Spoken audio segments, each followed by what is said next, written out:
We don't have to have fast food workers. We don't have to have people who work shit jobs. We don't have to. We just need to figure out how to restructure society so everybody somehow or another plays a part, has something to contribute, has something to share.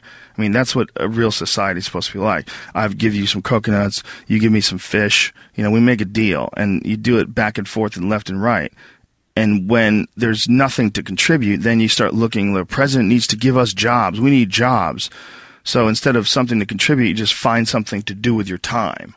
And then it becomes about doing that more than it becomes about finding something to contribute. So society gets wrapped around becoming a part of a machine. Society, instead of becoming a bunch of individuals that are expressing themselves in unique ways, and everybody sort of borrows and shares and sells this and you sell that, and we all sort of figure out how we can contribute in a society, we got sidetracked and diverted into these boxes that they call companies and corporations, and we got stuck into these containers that they go cubicles or offices, and we got forced into this system. So our time, instead of it being invested in making pottery or fixing cars or doing something where you have a passion or you have some sort of a connection to, instead of that, you've sold your life to sit in a box and work for a machine, an uncaring machine that demands productivity. It doesn't understand you. It doesn't want to understand you. It has a bunch of very strict things in order to keep the humor at a minimum in the office, just in case one of you fuckheads says some stupid sex jokes that gets them sued and they have to give somebody $1 million. So get it together, and this is your life now.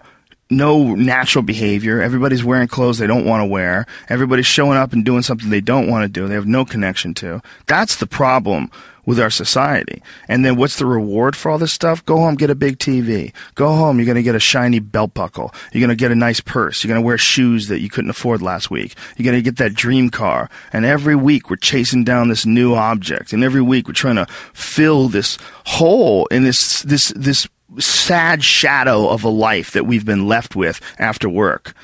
That you work 8 to whatever hours a day plus commuting, and then you're like this. And that's your life. That's your real fucking life. All that other stuff is not your life anymore. All that other stuff is work. And most of us have committed to that. I know you've been there before, and I've been there before. And we understand that it's a trap because we got out of it. But for the people that are in it, a lot of times they don't even understand it's a trap. They just think it's a good job. They think they got dental. I'm doing really good. You know, I got my own parking spots, got my name on it. And you're just a piece of a heartless, shitty machine that makes money.